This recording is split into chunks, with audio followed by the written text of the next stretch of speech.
சக்தி.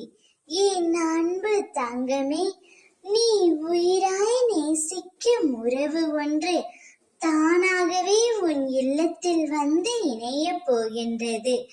உனக்கு எந்த உறவாக வேண்டுமானாலும் இருக்கலாம். நீ எந்த உயிர் மீது அதிகமான அன்பு வைத்திருக்கின்றாயோ, அவர்களை விட்டு இப்போது பிரிந்து இருக்கின்றாயோ, அவர்கள் தானாகவே உன்னிடம் வந்து சேரப்போகிறார்கள். நீ பிரிந்த நட்பாக இருக்கலாம், நீ பிரிந்த உறவாக இருக்கலாம். எதுவாக இருந்தாலும் உனக்கு உயிராக இருக்கும் அந்த ஒரு நபரை உன் இல்லத்திற்கு அம்மா நான் கொண்டு வந்து சேர்க்க போகின்றேன். நீ மனதளவில் அவர்கள் மீது அதீத அன்பு வைத்திருக்கின்றாய்.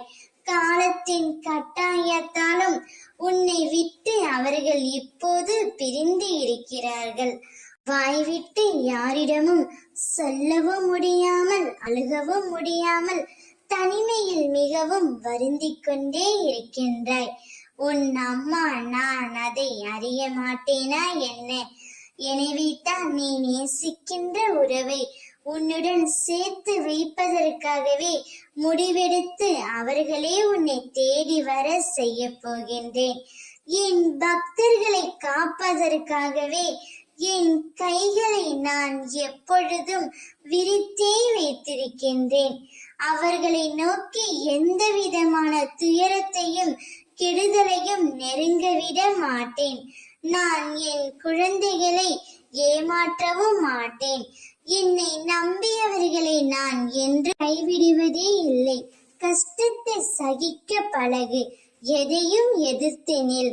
இங்கு எதுவும் நிரந்தரமில்லை.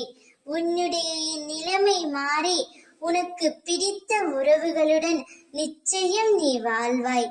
ஓம் சக்தி.